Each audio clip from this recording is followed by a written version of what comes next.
bonsoir à tous et bienvenue sur cette vidéo 0 de la table de Vampire la Mascarade du vendredi par Isaiah, c'est-à-dire moi-même, votre humble serviteur.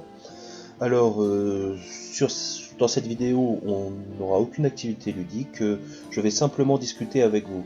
Discuter avec vous par le truchement de cet outil informatique qui est complètement anti-intuitif et qui me donne l'impression de parler à un ensemble de chiffres. Donc je vous demande de m'excuser si mon discours ne semble pas naturel et pas forcément très agréable à entendre. Malgré tout, j'ai quand même quelques petites choses à dire. Si vous voulez pouvoir commencer à comprendre un petit quelque chose à la vraie partie, sans avoir besoin de faire des apartés pour public considérables, voilà, que vous ayez les bases de ce qui va se faire, et de ce qui se passe, de ce qui s'y passe. Bien, alors première chose, cette table en fait est une table qui se déroule habituellement le vendredi sur Virtual JDR. Ordinairement, elle n'est pas enregistrée, elle n'a pas vocation à l'être. Elle l'a été parce que les administrateurs du forum souhaitent activer la chaîne YouTube de la communauté. Je vous invite aussi à aller voir la table de cam sur laquelle je suis, qui est une autre table de vampire assez différente de la mienne et qui se déroule le mercredi. Lui par contre a une diffusion en direct sur Twitch. Ours quelque chose, je vous la redonnerai. Là ce n'est pas un direct, il n'y a pas de chat, je ne veux pas avoir d'interaction avec le public, d'interaction dans les deux sens avec le public quand je joue. Vous êtes des spectateurs fantômes quelque part. Mais j'essaierai de penser à vous et de clarifier les choses si jamais elles ne sont pas claires. Bien. Alors, les considérations générales sur Virtual JDR, car après tout, appartenant à cette communauté, il est bien normal que je commence par en faire la réclame. Virtual JDR est un site en ligne de jeux de rôle, une communauté, où on trouve un forum sur lequel on peut trouver des offres de maîtres du jeu, des demandes de joueurs, et c'est un lieu de rencontre des maîtres et des joueurs, et un lieu de discussion entre joueurs. C'est une communauté assez active, il y a des parties tous les soirs, pas seulement en temps de confinement, et je vous invite à y aller si jamais vous êtes un joueur de jeu de rôle, ce qui est vraisemblable puisque vous écoutez cette vidéo, et que vous souhaitez pratiquer votre passion en ligne. Pratiquer en ligne le jeu de rôle est très avantageux parce que ça vous évite d'aller sortir loin et de rentrer au milieu de la nuit. Deuxièmement, et ce n'est pas un détail anodin, vous pouvez jouer beaucoup plus souvent parce que quand on arrête une partie en ligne, même s'il est tard, on est immédiatement chez soi et à proximité de son lit, si j'ose dire. Donc les parties en semaine sont beaucoup plus envisageables pour ceux qui ont une activité professionnelle quand on les fait en ligne que quand on les fait sur table. Et puis bien sûr, ces deux pratiques, sur table et en ligne, ne sont absolument pas contradictoires. Donc viendez sur Virtual JDR, nous vous y attendons avec grand plaisir. Maintenant, si vous le voulez bien, parlons un peu de la campagne que je mène donc sur Vampire. Cette campagne est une campagne historique. Un instant, je m'allume ma clope.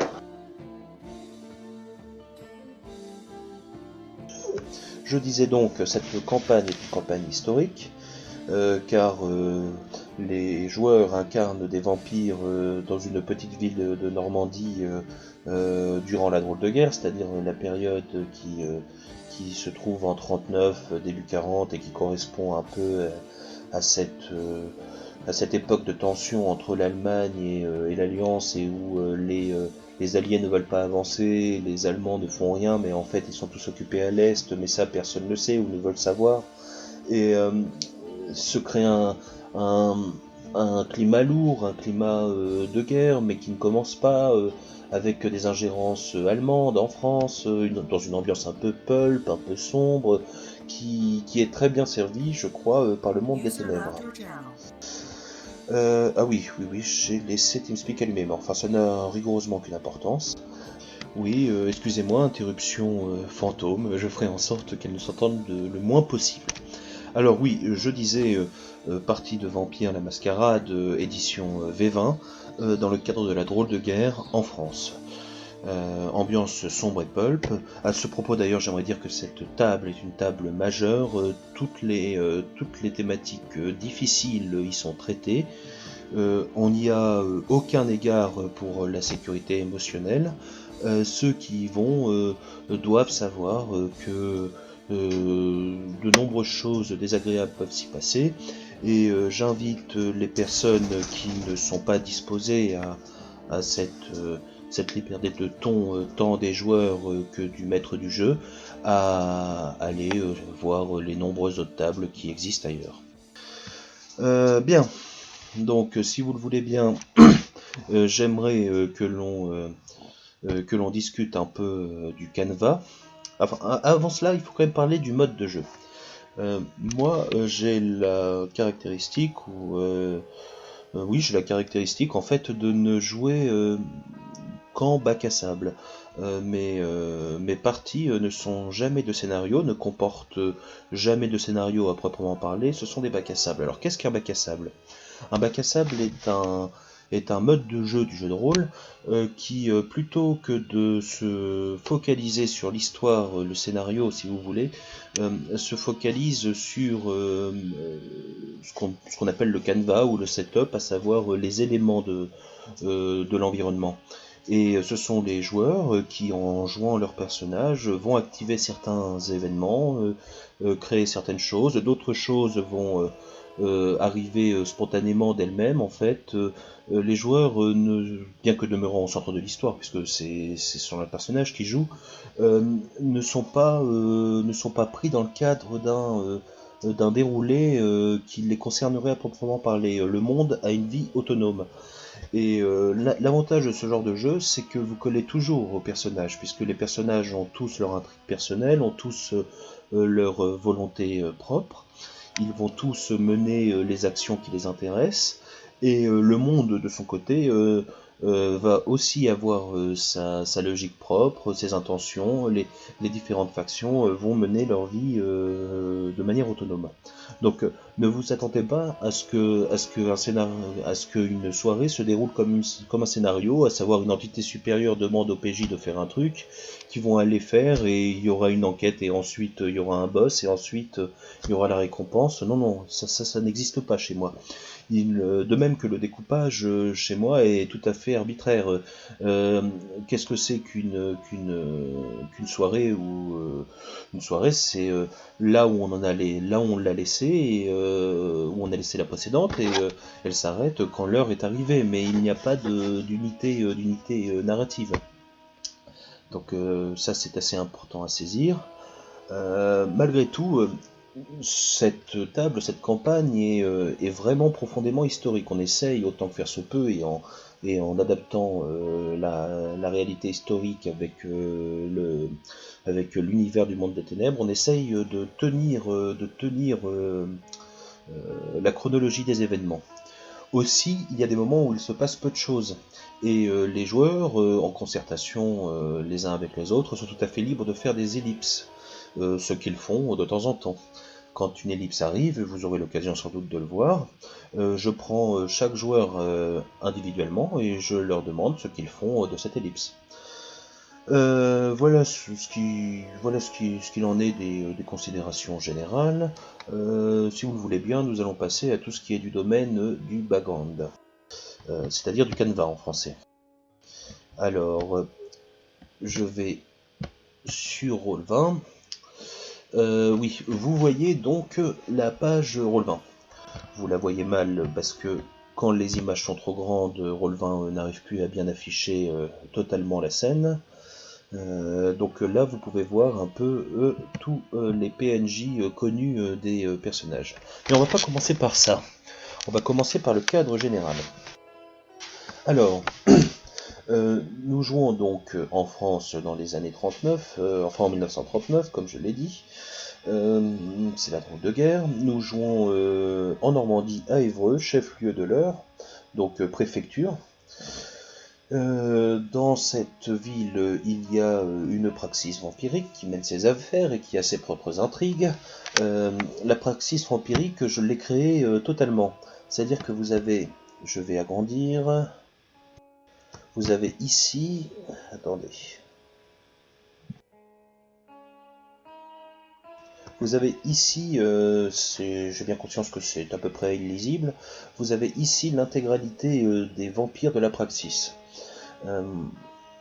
Donc vous voyez qu'ils sont quand même un certain nombre, je ne les ai pas comptés mais ils doivent être une trentaine. Vous voyez qu'ils sont séparés en coteries. Ce n'est pas une table d'initiation à vampire, donc il faut que vous soyez un minimum connaisseur de l'univers, sans quoi vous allez être un peu perdu. Remarquez, perdu, quoi qu'étant perdu, vous pourrez quand même comprendre ce qui se passe. C'est simplement que certaines subtilités vous échapperont. Bien, alors je reprends la présentation de la praxis. J'en avais fait une, mais qui était encore plus chaotique que ce que je m'apprête à faire. Cette praxis est assez nombreuse, comme vous pouvez le voir, il doit y avoir une trentaine de vampires. Seulement, ce qu'il faut bien comprendre, c'est que, bien qu'étant très nombreuse, elle comprend essentiellement des nouveau-nés, hein, des enfants très jeunes, et il n'y a pas de il y a très peu, il n'y a pas en fait de niveau intermédiaire. Vous passez des anciens qui sont multiséculaires à d'autres qui ont 10 années de vie vampirique, même pour certaines ou pour certains, une année seulement. Ce qu'il faut comprendre, c'est qu'il y a quelques années, une dizaine d'années, la Praxis a fait les frais d'une attaque particulièrement efficace et destructrice d'inquisiteurs qui ont massacré l'essentiel des membres de la Praxis et le prince d'Alor. Alors, le prince d'Alor, c'était le roi Charles, donc Charles d'Évreux, hein, appelé aussi Charles le Mauvais, un chef de guerre de premier ordre de la guerre de 100 ans, hein, qui avait son propre parti et qui aurait pu la gagner s'il n'avait pas commis quelques erreurs. Enfin, il a été infanté par un autre vampire, c'est un Ventrou, et il était prince donc jusqu'à l'arrivée des inquisiteurs qui ont massacré un peu tout ce petit monde. Par la suite, il a survécu à peine à cette chasse. Il a été grièvement blessé, il a perdu la plupart de ses membres, sa mâchoire. Et mon système à moi, mon interprétation en tant que maître de jeu, c'est que je ne tolère pas, je n'accepte pas la repousse des organes chez les vampires. Il faut avoir recours à la magie des mages ou bien à la discipline des salubriens, mais spontanément, les organes des vampires ne repoussent pas chez moi. Donc il est resté comme ça en torpeur, puis après en état d'handicap tellement important qu'il a perdu la praxis. Il a été remplacé par l'impératrice Joséphine, qui a immédiatement remplacé les membres du conseil par ces gens.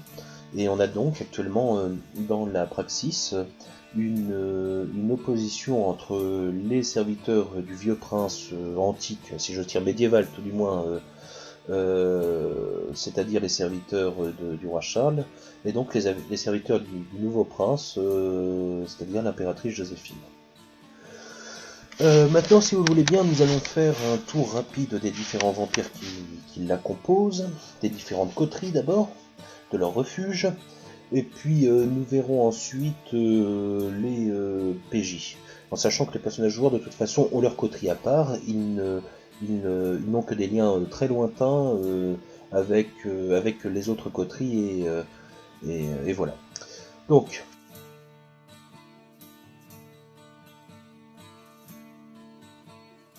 la première coterie est la moins originale, c'est celle des Nosferatu. Je dis la moins originale parce que ce sont des Nosferatu qui vivent dans les égouts, ce qui n'a vraiment rien d'extraordinaire. Ils sont trois.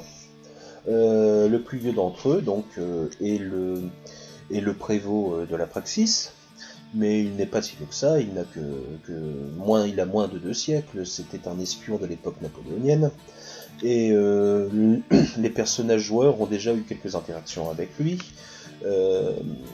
Ils ont plutôt un bon contact, c'est quelqu'un d'assez diplomate.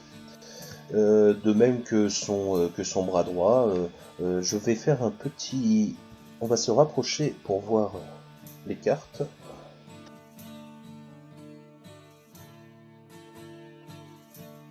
Voilà, donc Jean Renard, le prévôt, accompagné de Hector, son enfant de 10 ans, qui lui était goutier.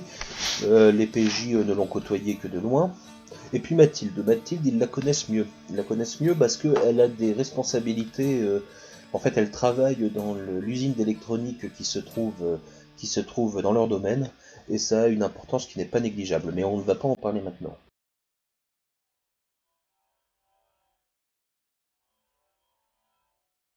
Ensuite, nous avons les trémères. Alors, comme vous voyez, ils se composent de Paul Lemaître, qui est euh, le, le numéro 2 de la praxis. J'ai mis coadjuteur, c'est un titre qui n'existe pas dans le supplément France, mais vous verrez que moi, sur les magistratures, j'y vais un peu à ma sauce, et il est normal que chaque praxis ait un peu sa constitution.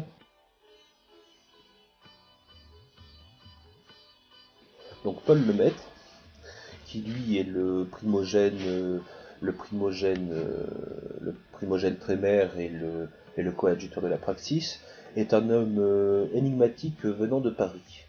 Euh, Tous les trémères qu'il y avait auparavant ont été exterminés par les inquisiteurs, tous sans exception, et lui, il s'est contenté de reprendre leur refuge et sans doute leur secret, même si, évidemment, ce sont des choses dont n'ont pas connaissance les PJ, ni vous-même.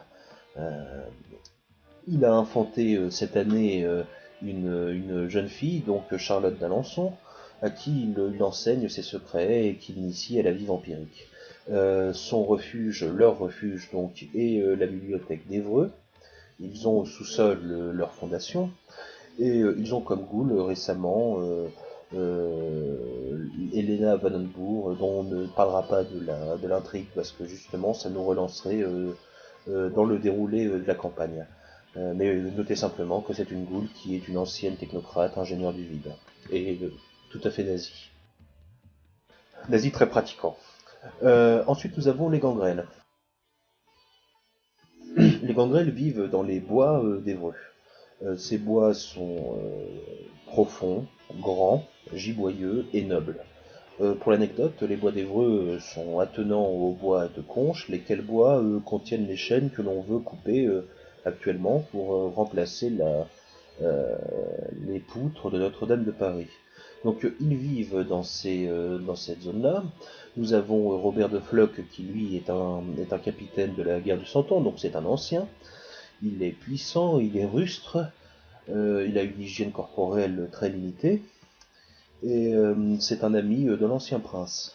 Il est accompagné donc de sa jeune enfant qui a une dizaine d'années, et qui elle, vit dans une petite maison campagnarde aux alentours de la forêt, et qui vit en paysanne autonome.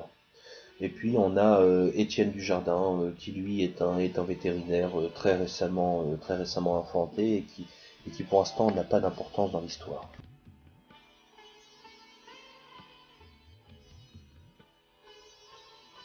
Maintenant les gardiens. Alors comme vous pouvez le voir, c'est une coterie beaucoup plus puissante, ils sont beaucoup plus nombreux. Eux, leur refuge, ce sont les ruines du château de Navarre, donc les ruines du château royal de Charles à l'époque de la gloire du royaume de Navarre. Oui, Navarre est un petit royaume des Pyrénées dont la capitale, durant le Moyen Âge, se situait à Évreux, en Haute-Normandie. Enfin bon, peu importe. Toujours est-il que le château royal se trouve à 1000 km de son royaume. Et c'est dans ces ruines donc que se trouve la coterie des gardiens. La coterie des gardiens comprend deux clans. Le clan Ventroux, qui comprend le roi Charles qui dirige la coterie et Claude de Bernay, son jeune enfant. Et les Brouras contiennent Édouard de Quatremar, primogène Brourat et compagnon d'armes de la guerre de Cent Ans, un peu plus vieux que la guerre de Cent Ans, mais compagnon quand même du roi Charles depuis très longtemps.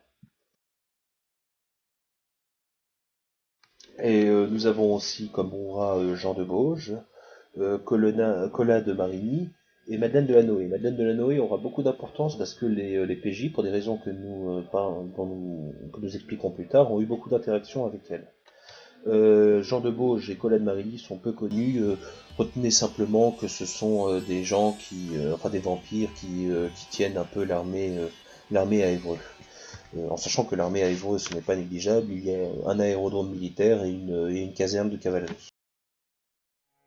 J'ai mis de l'infanterie, mais historiquement c'était de la cavalerie, mais j'ai mis de l'infanterie. Ensuite, nous avons donc la coterie des noceurs, qui se trouve être un mélange de toréadors et de filles de la cacophonie. C'est la coterie du prince. Le prince que vous voyez là, l'impératrice Joséphine, dont le lieu de rassemblement est en même temps l'Élyséeum, à savoir le château de Trangis, qui est historiquement le château de l'impératrice Joséphine.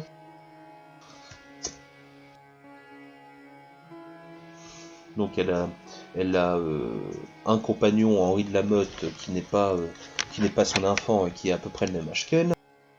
Lui, on l'a très peu joué, donc il n'y a pas grand-chose à en dire.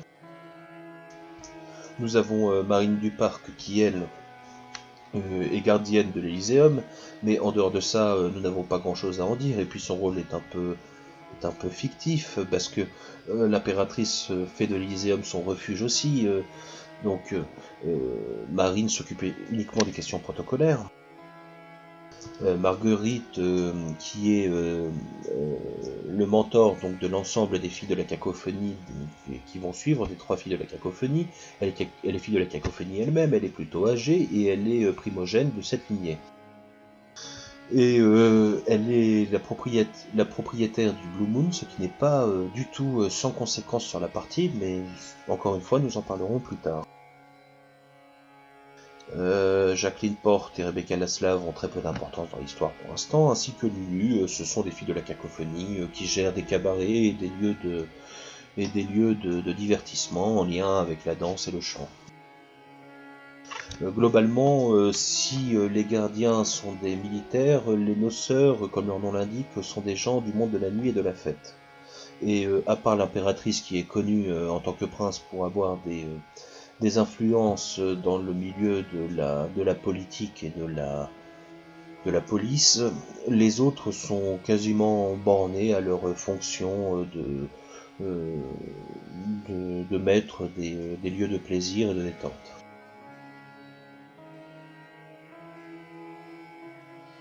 Et enfin, la dernière coterie, les Célestes. Donc eux, ils vivent au monastère Saint-Orin, enfin ils non-vivent au monastère de Saint-Orin. Ils sont dirigés par Marie, qui est une Malkavienne. J'ai mis Mathusalem, mais en fait elle est âgée, c'est tout. Quand même pas Mathusalem. Elle est malkavienne, donc il y a quelques malkaviens et il y a quelques toréadors. Pour l'instant, la coterie s'est bien gardée d'avoir des relations proches avec eux, ils ne les connaissent que de vue, seul un PJ entame un rapprochement. Mais la chose pourrait se débloquer dans les scénarios qui viennent, peut-être même dans le prochain. Donc nous avons fait le tour des vampires et l'histoire générale de la praxis. Maintenant, je vais vous expliquer un peu ce système là que vous voyez.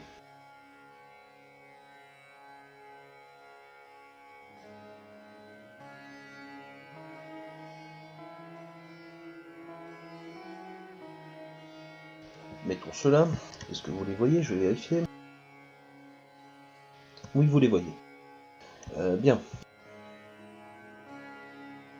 Alors, vous voyez qu'il y a un ensemble de domaines qui structure un peu le monde social de la ville.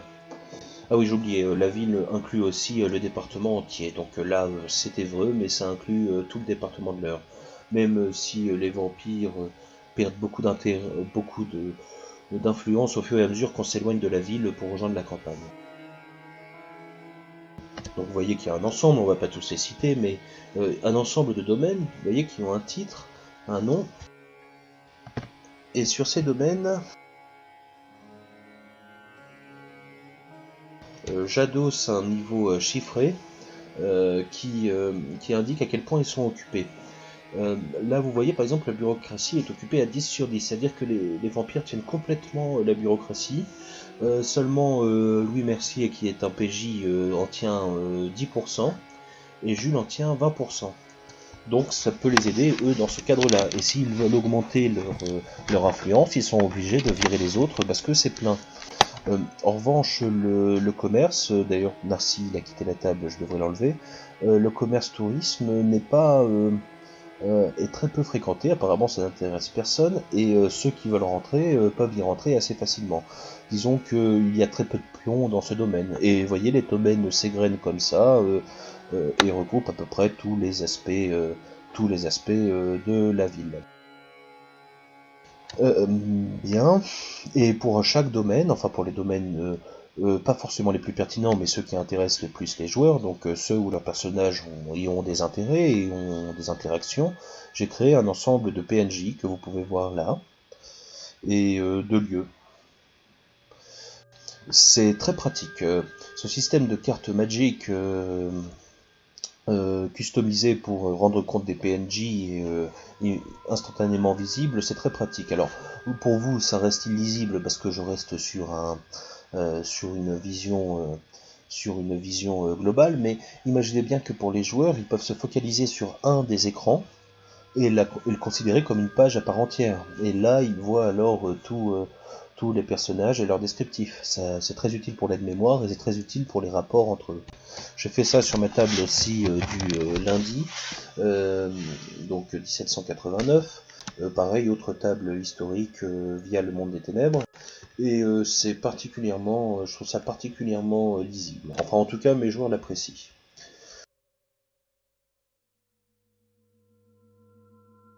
Bien, nous allons pouvoir faire un peu vous narrer un peu ce qui s'est passé. On va commencer par la présentation des PJ. Ensuite, je vous ferai un petit rapport rapide, forcément succinct, parce que on joue quand même depuis longtemps et l'inflation d'intrigue et l'inflation de PNJ est considérable.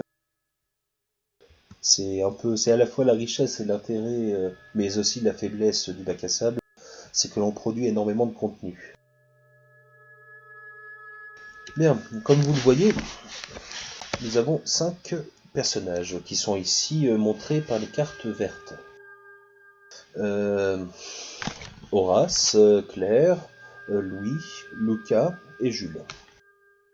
Nous allons commencer par Horace. Alors oui, avant toute chose, je demande aux joueurs qui connaissent, enfin aux joueurs de ma table de ne pas voir, parce que je vais révéler les intrigues personnelles. C'est nécessaire pour que les gens puissent comprendre.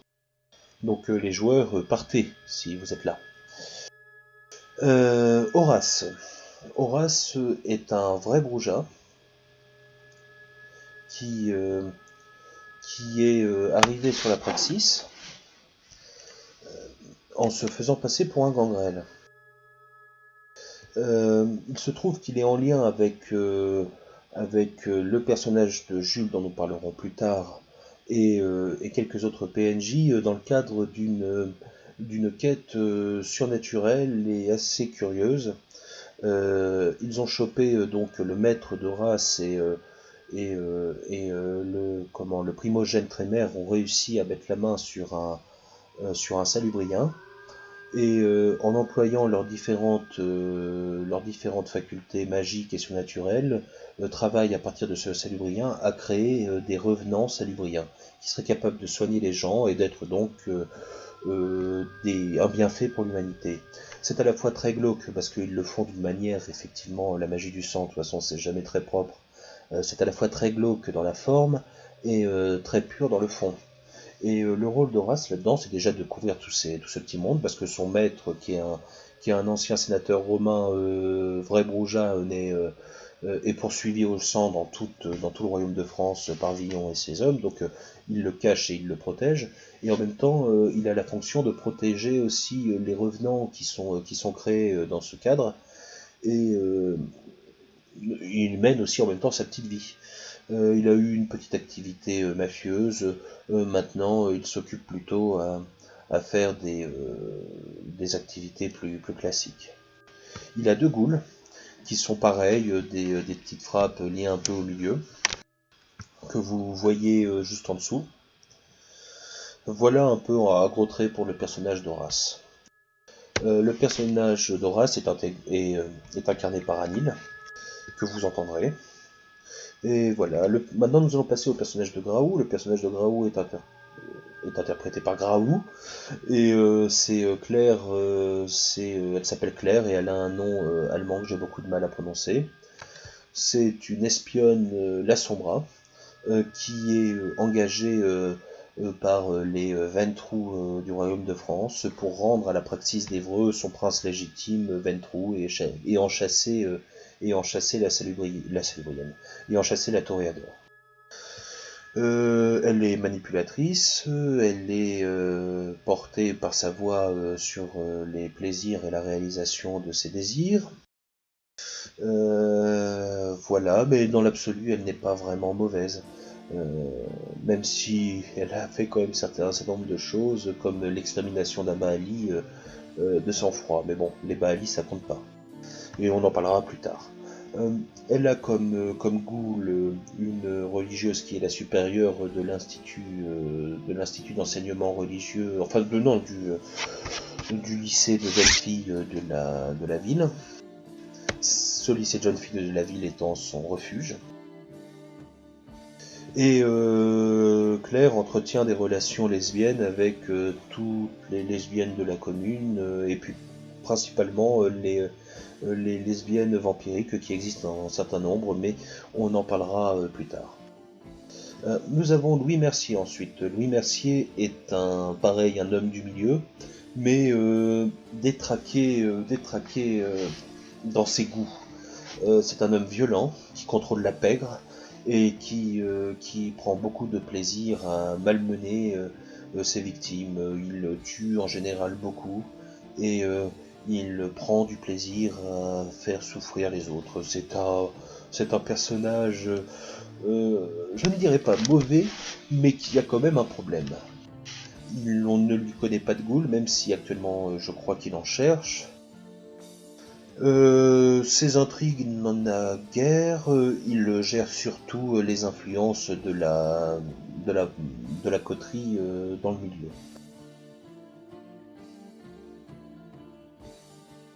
Lucas. Lucas, c'est un ancien anarchiste des pays de l'Est qui, après la victoire des soviétiques et les différentes purges qui ont suivi, est parti en France. Et il poursuit son activité révolutionnaire en France, avec tout un réseau dont une bonne partie est à Paris, et il mène un peu sa vie comme ça. C'est un... Comment ça s'appelle déjà Il appartient... c'est un... Ah Il appartient à cette lignée un peu particulière qui rend malade les gens sur lesquels elle ponctionne son sang. Le nom m'échappe actuellement. Mais donc c'est un être un peu de l'obscurité, mais animé par un sentiment révolutionnaire. Et ensuite on a Jules. Jules qui est un Ravnos, qui est le primogène Ravnos dont il est le seul représentant, et qui est l'amant de l'impératrice. Il gère les activités bureaucratiques, administratives, ce genre de choses. Et il est en lien avec Horace dans le cadre de la conjuration du salut qui vise à créer donc ces revenants salubriens. On a fait le tour, il y avait deux autres personnages qui ont disparu, les joueurs ayant arrêté de jouer. Oui, on était 7, c'était sportif, maintenant c'est un peu plus jouable. Ces deux personnages avaient des intrigues, et ces intrigues seront reversées au profit des autres joueurs quand ils feront les démarches. Par exemple, on avait un Nagaraja. Ce Nagaraja avait des intrigues liées à la mort. Et bien, ça a été les autres joueurs s'en sont saisis et ils vont pouvoir jouer ces intrigues. La coterie en elle-même, c'est la coterie des gentilshommes de fortune. Ce sont les parias de la praxis, un peu pour des raisons ou d'autres. Déjà parce qu'ils ne disent pas leur vrai clan. D'autre part parce que ceux qui disent... la plupart sont des étrangers. Et d'autres sont mal vus. Alors, Horace, il est mal vu. Louis, il est mal vu. Claire et Lucas sont des étrangers. Et Jules le Ravenos, euh, il a des difficultés avec les autres d'une part, et d'autre part il est là pour donner un peu de consistance à la coterie, puisqu'étant primogène, il donne une certaine statue à la coterie, et je pense qu'il préfère le membre le plus élevé d'une coterie minable qu'un membre ordinaire d'une coterie estimable. Enfin ça, il faudra le demander aux joueurs, il faudra demander à Astrael. Leur point de chute, c'est justement chez Jules, un manoir que vous avez ici. Bon, et puis j'ai fait l'image de Claire la boniche parce qu'elle sert beaucoup. C'est une mortelle boniche. Voilà. Alors, il s'est passé beaucoup de choses depuis le début de cette campagne, et je ne pense pas qu'il soit bon de tout rappeler, au reste ça serait très long. Euh, Horace, lui, mène à son rythme et selon ses disponibilités sa mission qui est de s'occuper des revenants salubriens et de s'assurer qu'ils restent en sûreté, qu'ils restent inconnus et que tout se passe bien. En dehors de ça, il a mené les actions avec les autres, mais il n'a pas, à ma connaissance, d'intrigue plus précise pour l'instant. Claire, elle a commencé à faire... Ah si, il a une intrigue importante, c'est que sa sœur, comme c'est un très jeune vampire, sa sœur est encore en vie, et ça va avoir une importance pour la suite. Elle est lesbienne en couple avec une autre lesbienne, que vous voyez dans le cadre homo, là. Et ce qui lui a permis d'entrer un peu dans ce milieu. Ça va nous servir parce que Claire, justement, est très intégrée dans ce milieu, et elle connaît tout le monde vampirique comme cela. C'est comme ça qu'elle a pu trouver un peu euh, les magouilles de la Baali. Ça va être très long à expliquer. Je pense pas qu'on va tout expliquer en détail parce que vous prendrez les choses en cours de route et vous comprendrez. Comprenez simplement que une Baali a été vue, elle était là avec un groupe de Baali, ils recherchaient quelque chose, les joueurs n'ont pas fait le lien, mais de fait ce sont des agents allemands. Enfin ça ils le savaient, mais ils ne savent pas que c'est en lien avec ce qui suit après. Euh, donc ces agents allemands via les Balis ont fait du repérage, ils ont commencé à corrompre les vampires qui étaient dans le coin, et comme il y avait cette Baali qui côtoyait le milieu, si j'ose dire, le milieu lesbien, elle a commencé à corrompre Madeleine et puis une Giovanni que vous voyez là. Tandis que Claire, et quand Claire l'a repéré, elle a pu éliminer, elle a pu détruire la Baali dans le cadre d'une orgie, profitant d'un moment où les autres vampires étaient dans une autre salle pour mettre un pieu dans le cœur, puis pour décapiter la Baali. Et elle en a profité pour faire des liens de sang avec deux des autres lesbiennes vampires, et s'est arrangé pour en avoir une avec un lien de sang à 3 qui fait à présent tout ce qu'elle veut. Et il se trouve que celle qui a le lien de sang à 3, c'est Madeleine des gardiens. Voilà grosso modo pour Claire. Ah oui, Claire avait aussi toute une intrigue, mais là aussi c'est très long pour soigner donc l'ancien prince. Elle avait entendu des rumeurs d'un salubrien qui se promenait en ville. Elle a échoué enfin elle a réussi à le trouver, et elle a réussi à faire croire aux gens que ce n'était qu'une rumeur. Ce n'était pas du tout un salubrien, c'était un verbena qui a commencé à soigner donc via vie et matière le corps en lambeaux de l'ancien prince. Il n'a fait que partiellement le travail parce que il a été récupéré par les Lianans, parce qu'il y a des Lianans dans la forêt d'Evreux. Il a été récupéré par eux parce que c'était eux qu'il cherchait à la base. Lui, le contrat avec le prince et sa coterie, c'était je soigne le prince et vous me conduisez aux Lianans. Mais les Lianans ont su que le Verbena était là, et ils l'ont fait venir directement en lui disant inutile de le soigner, viens. Et donc il est allé dans les bois et a rejoint une très vieille Lianans qui était prince avant l'ancien prince, donc qui était prince à l'époque tout début du Moyen Âge, l'époque antique. avant l'arrivée des Romains même d'ailleurs. C'est les Romains qui ramènent toutes ces lignées, mais même si le bagot ne le dit pas clairement, il y a fort à parier qu'à l'époque gauloise, la France était lianens. Enfin bon, toujours est-il que cette lianens réveille a pris la verbena, a empêché de soigner complètement le, prince Charles, on va l'appeler roi Charles plutôt, et voilà. Et du coup, elle a un peu raté cela, c'était son deuxième objectif. Euh, le deuxième objectif de soigner le prince est intimement corrélé avec celui de le remettre sur le trône, vous comprenez bien. Bien, ensuite, Géoff, donc, dont le personnage est Louis Mercier, lui, pour ses goûts très particuliers, on lui livrait des femmes attachées, sur lesquelles il pouvait se mener à tous les actes qui lui plaisent. Ce n'est pas un obsédé sexuel à proprement parler, c'est un psychopathe en fait. Son plaisir réside dans le fait de terroriser ses cibles. Et il les terrorise, ce qui, alors ça peut sembler absurde, mais pour un vampire ça peut arriver, ce genre de choses, c'est qu'il a besoin de boire du sang de personnes terrorisées.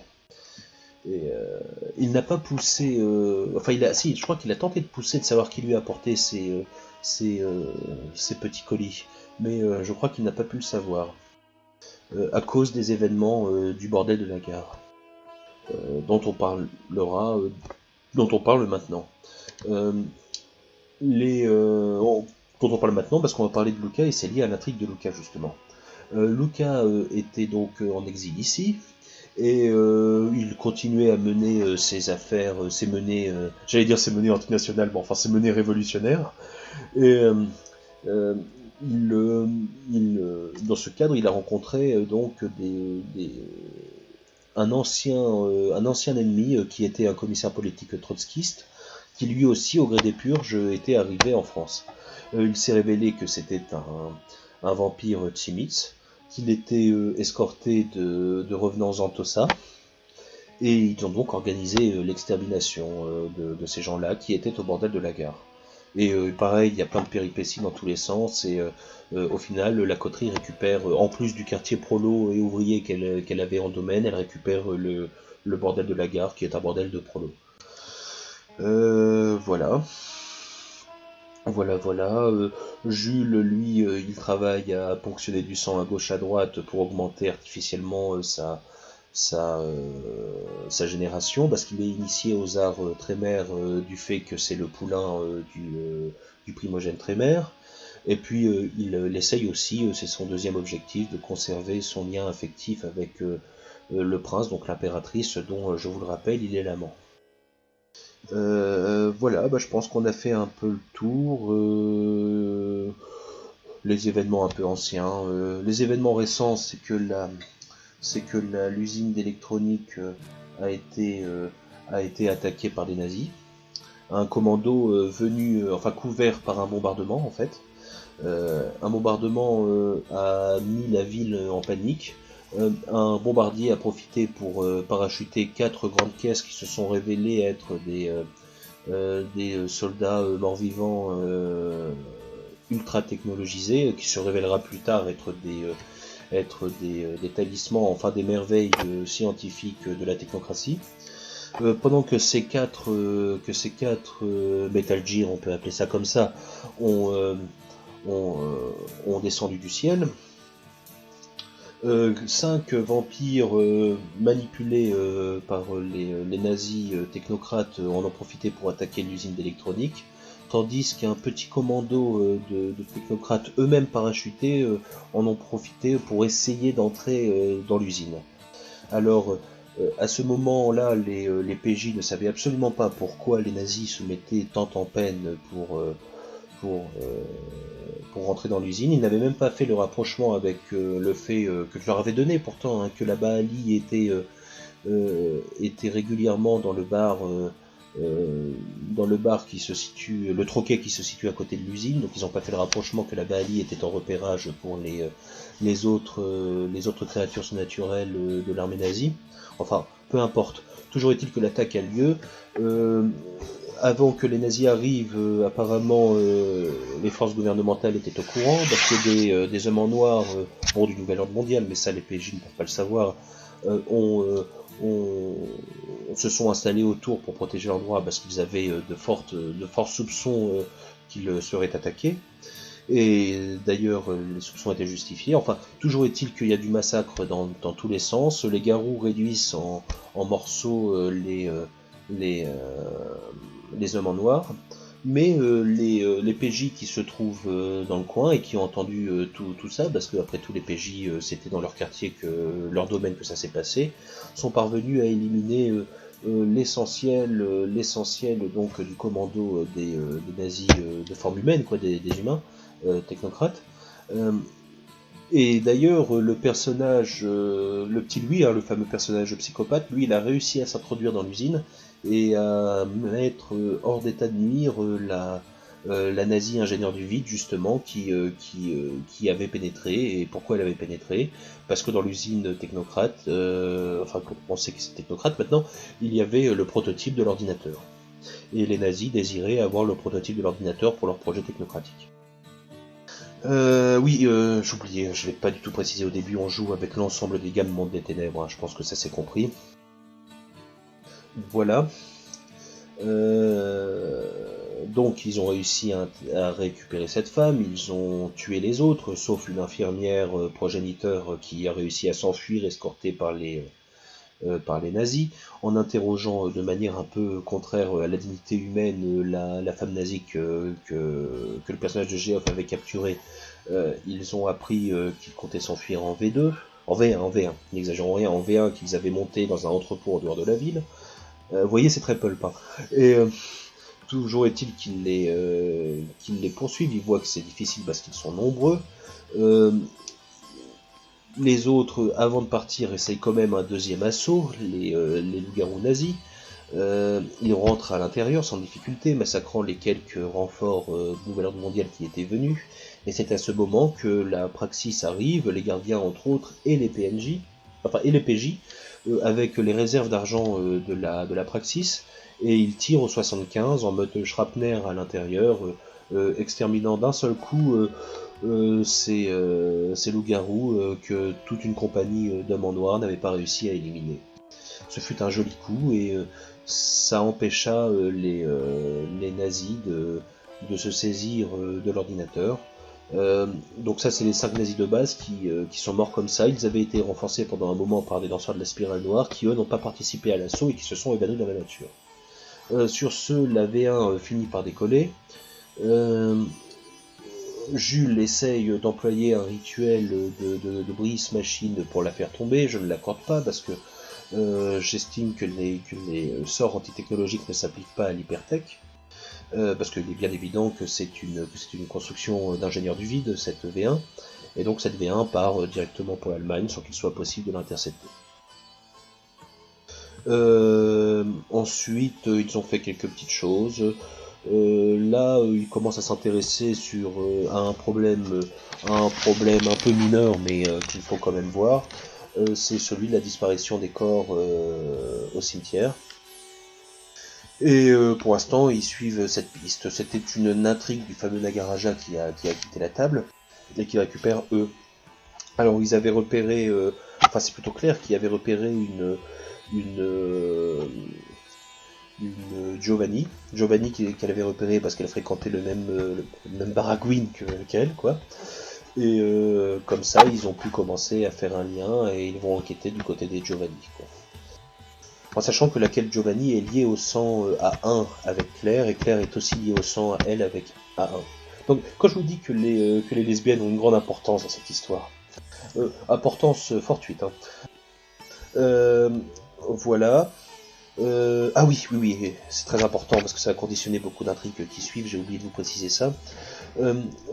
Ils ont repéré au Baragouin, justement, toujours, une une femme qui s'est joint à leur cercle habituel tribade, et ils l'ont trouvé étrange. Claire a trouvé qu'elle posait beaucoup de questions, et il s'est avéré, en la menant à part et en la dominant, qu'il s'agissait d'une mage au cœur céleste, qui était là pour enquêter au nom des inquisiteurs qui travaillent, pour qui elle travaille. En fait, elle le sait pas, ils le savent pas les joueurs, et ça sera difficile à eux de le deviner, mais ce qui se passe, c'est que les cœurs célestes, donc des mages, des mages des traditions, sont sous contrôle des inquisiteurs, lesquels inquisiteurs contrôlent aussi les vampires de la coterie céleste, donc les vampires de la voie du paradis, et ces inquisiteurs sont à la poursuite du Bali, du fameux groupe de Bali dont les PJ n'ont éliminé qu'un seul membre.